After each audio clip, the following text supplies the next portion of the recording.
tolerant enough because they are aging. They need mercy. They need your forgiveness.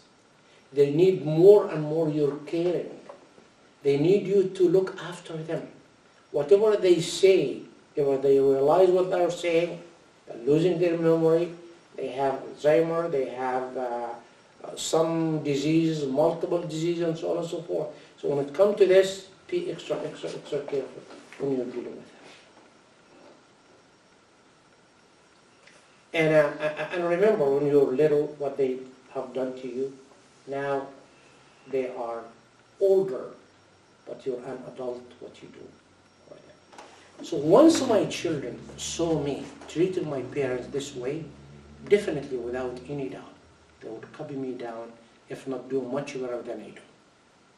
All right? So that's one thing in order to keep that connectedness with parents back home and with the cultural and norms and traditions and so on and so forth. Keep visiting as much as you can, if you can afford it. To let them know, yes, we're living in America, but we can go and visit Egypt, we can go to Indonesia, we can go to Malaysia, we can go to Pakistan, we can go to India, we can go to African countries. Let them see some other countries.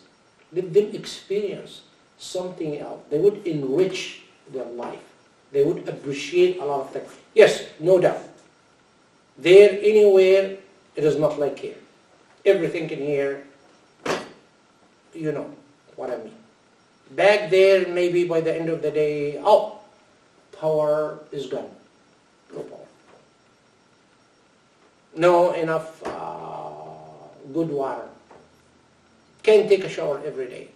Oh, look at the transportation. Look at the roads. Look at the so on and so forth. But let them learn and to appreciate what they have in here versus what their parents, or what grandparents, relatives and friends have been suffering from. I appreciate what I have in here. And in the meantime, sympathize with them there. So that connectedness. Let them live the cultural aspect of where you come from. Let them find out that what you have there, what they have there comparing to what you have in here, be more thankful and grateful to God Almighty, to Allah. And say, Ya Allah, yani, help them overcome what they do have there. That chain, that family connectedness, that relationship I have to keep no matter what, in order for my children, I'm here today, I might be gone in a year or a couple of years. Do they have to cut their ties with my family back home? With their grandpa and grandma? With their uncles and aunts? They have been already missing them because they are living here. They are away from them. So when I die, when I'm gone, if I do not establish that connectedness for them, say, okay, fine. Dad, mom never did anything of that relationship with them and connectedness. Why me? But let me live my life in here. So again, it is my responsibility as parents, and you have that connectedness. Teach them more and more and more when they are away. The struggle and the strife their grandpas and grandmas had. Let them learn that how resilient they were and still are in order to learn something from them. And they can share that story with their classmates and neighbors and relatives. Here's what grandpa did back home. Here's what grandma did back home. And don't be ashamed of them under any circumstances. Never. Whatever they do back there, it's great. It's so wonderful. Given the circumstances they were living in. Yeah, some of our kids would say, oh, Dad, my grandpa, he's not doing well there. Explain to them why or why not. And let them appreciate what they have. So they would keep that connectedness, and as long as you transfer those traditions, those heritage, those customs, those cultural background and religious background to them, they would be able to do the same with their children, their grandchildren. So that chain of connectedness will continue. But if I decided to cut it, it is cut. And there is no way for me to rebuild it again. And I feel that like I'm now rootless tree. I have no roots, with my family back home and our relatives back home. The cross-cultural, it's more difficult. It's more difficult, especially if the spouse is from somewhere else, not from within the same country you're coming from. The teaching would be double, because you teach about your dad who came from that cultural background and your mom who came from different cultural background. So they would learn double. It's not only one thing. And for you as well, you and your wife, you and your spouse, you're here Egyptian, Indonesian, Malaysian, and you're married to an American. How you convince your wife that I cannot afford it, I cannot live without it, if I do not let my children be connected with their grandparents back home. Maybe the wife would say, I have nothing to do with this. More than enough my side. My dad and my mom and my relatives. This is the American wife in here. Why would be there? Why would be here? You're confusing them. There's too much there. Not realizing that this would enrich them, because you're doubling that connectedness. You have that heritage back home with the cultural aspect, with the norms, with the tradition, and so on and so forth. And you add that side in here as well. So it is double effort. And you can have this one in here, as regardless to the religious differences, the cultural differences, but you can live with it. You can appreciate. You can say, yeah, I really appreciate the similarities, not necessarily to focus on the differences. Why? If it is cross-cultural marriage, if it is cross-cultural and cross-religious marriage, it will make it more difficult. 3 efforts in here. Say you're a Muslim man married to American Christian lady or American Jewish lady from the people of the book. So it is your family side, how you be connected with, and your wife's side you be connected with culturally, traditionally, as well as religiously. Say she's a Christian, she's a Jew. How you relate to Judaism, how you relate to Christianity. Now the task is triple. It's triple. Would be more difficult, but it's doable. As long as they decide to go that route. And this is, by the way, one of the challenges Muslim families have been facing here in this country, or in the Western country. Okay? For some reason, I couldn't get married to a lady from my town, from my country, and now I'm married to someone from the country I'm living in, say America or Europe. Okay, cross-cultural aspect, cross-religious aspect. I'm a Muslim, she's a Christian. I'm a Muslim, she's a Jew. What can I do? How can I, especially when it comes to your kids, how the kids will relate to this? Okay, Dad, are we right and they are wrong? Are we Muslim the best and they are nothing? Okay, how about, my mom, she's Christian and never come to Islam? Or how about if I deal with my grandparents who are not Muslims, or Christian, or not Jewish? When it comes to the tradition and celebration, it would make it more difficult.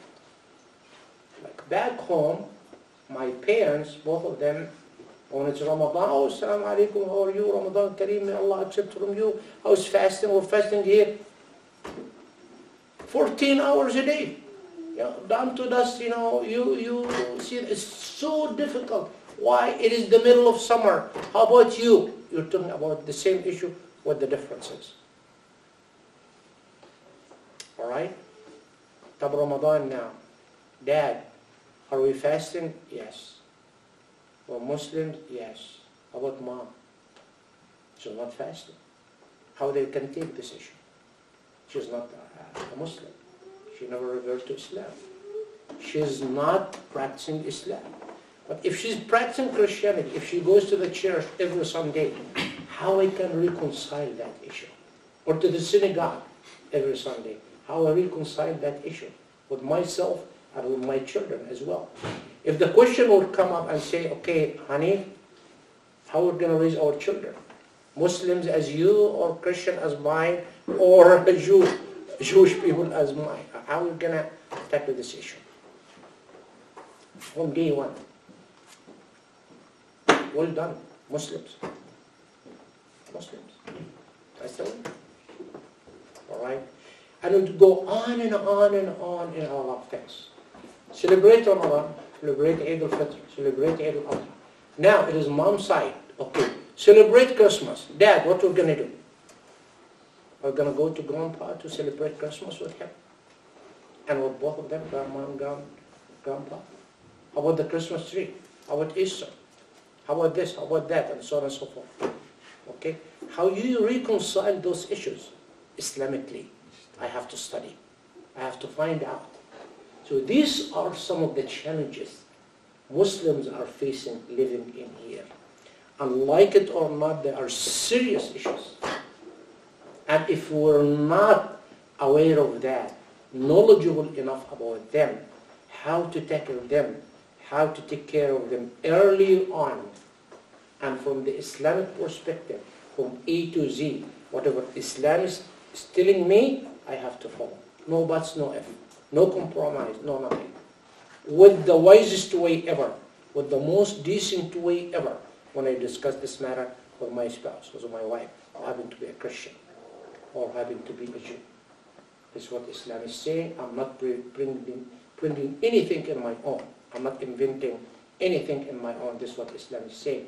Early on, before you even get married, don't let it be, oh, this honey, let's get married, we'll be happy, we'll have our honeymoon, that and that. First year, that's fine. Second year, that's fine. Just want to try. Okay, what we're going to do? No, discuss this matter early on. That's why here I would emphasize the most. Anyone would come to officiate their marriage, I would say, one condition I have to put on you. These are the conditions of the marriage, as we all know. See, premarital counseling. And I will repeat it over and over and over. If you're okay with this, to have premarital counseling, to discuss all the issues you'll be encountering down the road, a month from today, a year from today, 5 years from today, 10 years from today, the matter when it comes to your death. If you're willing to discuss all of those issues before you get married, and you reconcile all of those issues in that premarital counseling, I would be more than happy to officiate your marriage. If not, go find somewhere else. You cannot leave it up to the time or up to the circumstances or later. This is just a plan, for the marriage, wedding night. What we're going to reserve for that night, how we're going to spend and where and how much our honeymoon. No, these are serious issues. You'll be encountered, like it or not, and you have to deal with it, like it or not. So have a say on it. And if you cannot do it by yourself, go ask experts. Go ask scholars. Go find out what you should be doing. Do not just let it go and say, oh, I'll be fine. I'll be fine. So these are some issues in here to answer your question, dear brother Joko. In here, how you encourage, how you find out, how you look at those things. It is a serious matter. And if you ask me what would bring that disintegration to many Muslim families, this is one of the factors. Our relationship with our parents back home and our relationship with people whom were related by marriage, especially when it is cross-cultural marriage or cross-religious. Okay?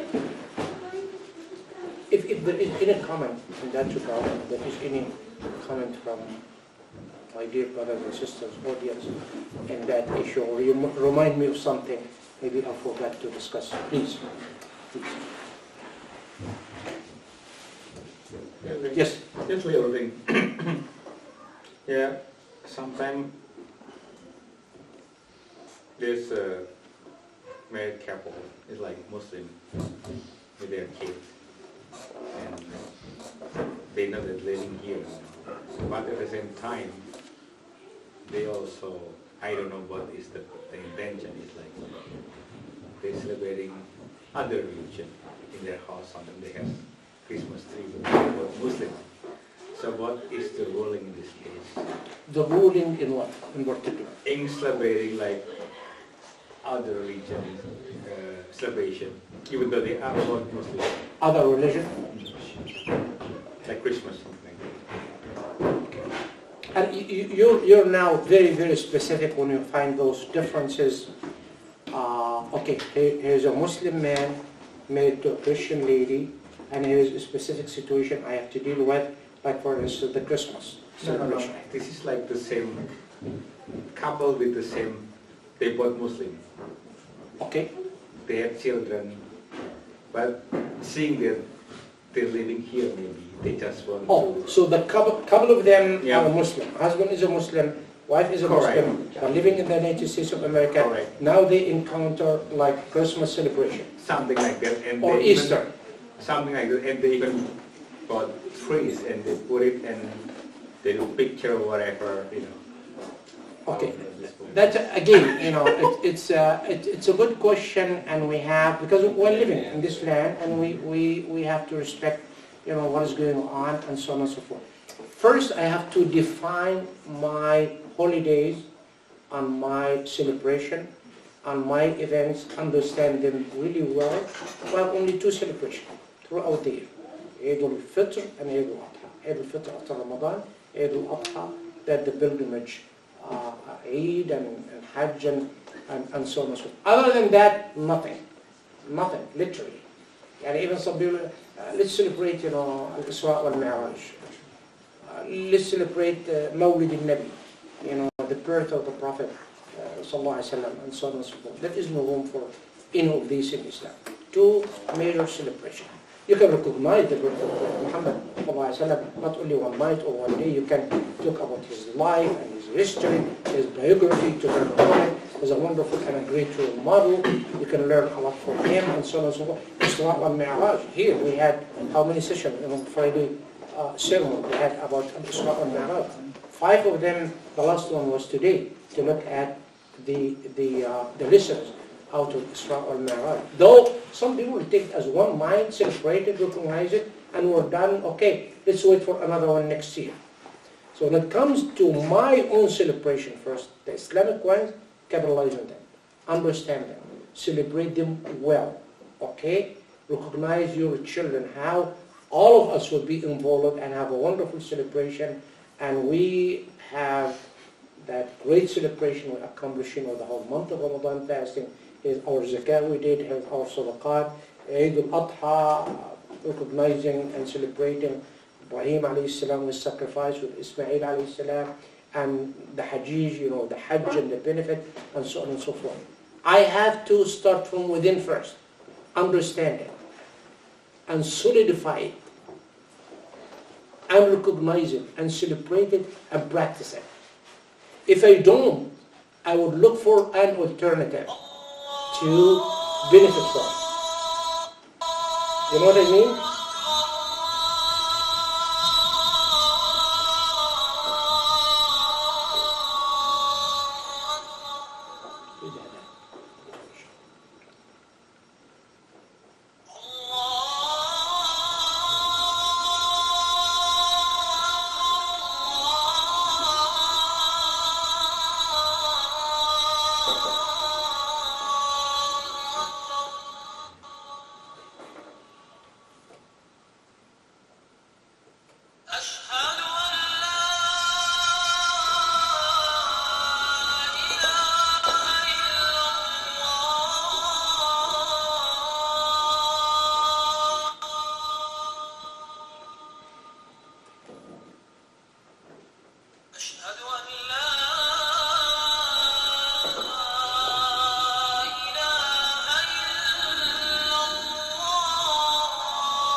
So back to that issue, or to that question, when it comes to being Muslim in America or in the Western countries, and while everyone around me, Christians, are celebrating Christmas and with the Christmas tree, with the Easter, and so on and so forth, I started saying that let's figure out about our Muslim celebration first.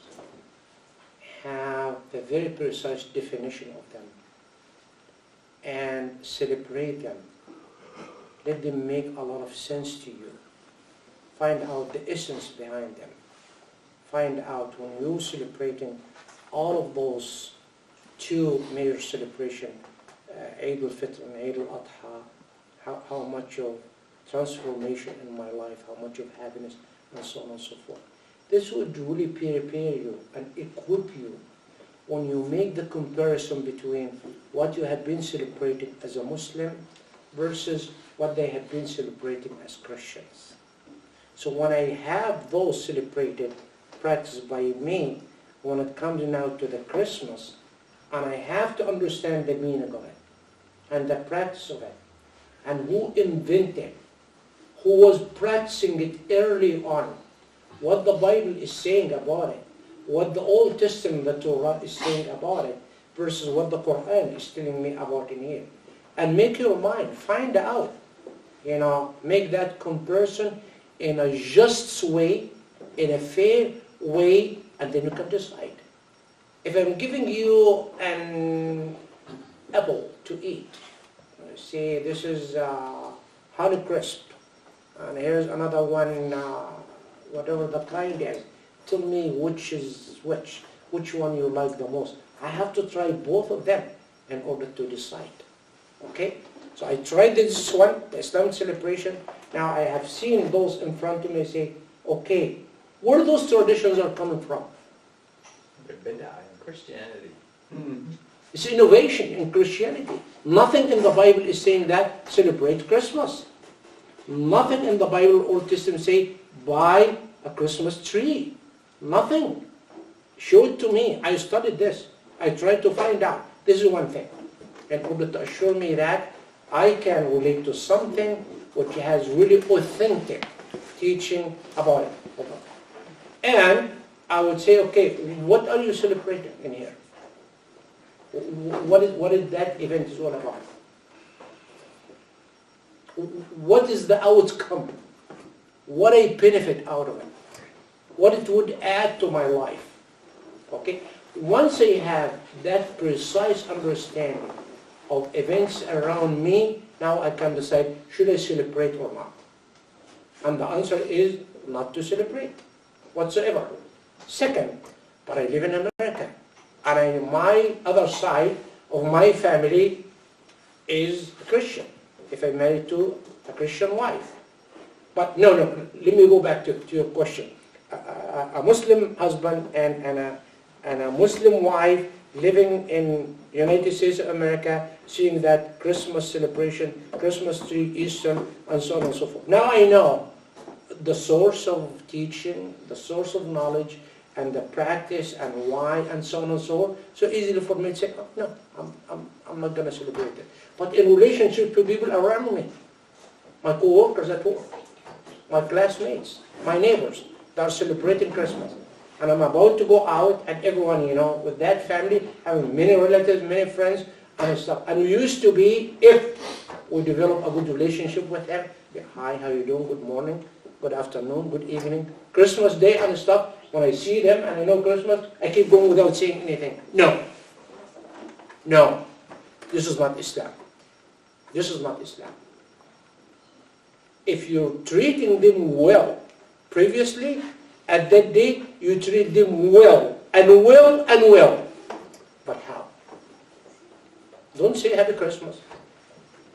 Happy holiday. How's your day today? You do enjoy? We wish you the best. That's all. Because the first place, you do not believe in celebrating Christmas because it does have no ground, no authentic teaching, no nothing. But you wish for them happiness according to their way. Okay? You treat them as human beings, like you are. You cannot ignore them when it comes to Easter. Okay? Hello, how are you doing? How's your day? Today, you have a happy holiday, enjoy, and bye. Wish you the best. Leave. Okay? It's not couple, Muslims. Much easier than couple. He is a Muslim and she is a Christian. She has relatives. She has her parents, her folks and stuff. Early on in your premarital counseling, when it comes to Christmas, what we're going to do? Are we going to go visit? Should you go and visit and I'm staying home? Should you take the kids with you? Should I leave the kids with me? What can we do? And you have to find an answer. But the ideal answer is that both of you go, and along with your children go, but with enough knowledge. We're not celebrating Christmas. We're not there to participate in their celebration and the Christmas tree and the lights and this and that. We are going to Grandpa and Grandma to wish them happiness, to wish them the best, to have a meal with them, to let them be happy. We're not disconnecting ourselves from you. You're still my parents. You're still my mom. You're still my dad. You're still my father-in-law. You're still my mother-in-law. You're still my sister and brother-in-law. And we love you and we respect you. You are the uncles of my children. You are the aunts of my children. You are the grandpa and grandma of my children. I cannot make that disconnectedness. Otherwise, I'll be shown the worst image, negative image of Islam. Prophet Muhammad sallallahu alaihi wasallam, once he was sitting with the Sahaba, and a Jew guy passed away carrying his coffin, and they passed him around. Prophet Muhammad sallallahu alaihi wasallam stood up, and the Sahaba companions were wondering, he's a Jew, how come you stand up? I said, isn't he a human being?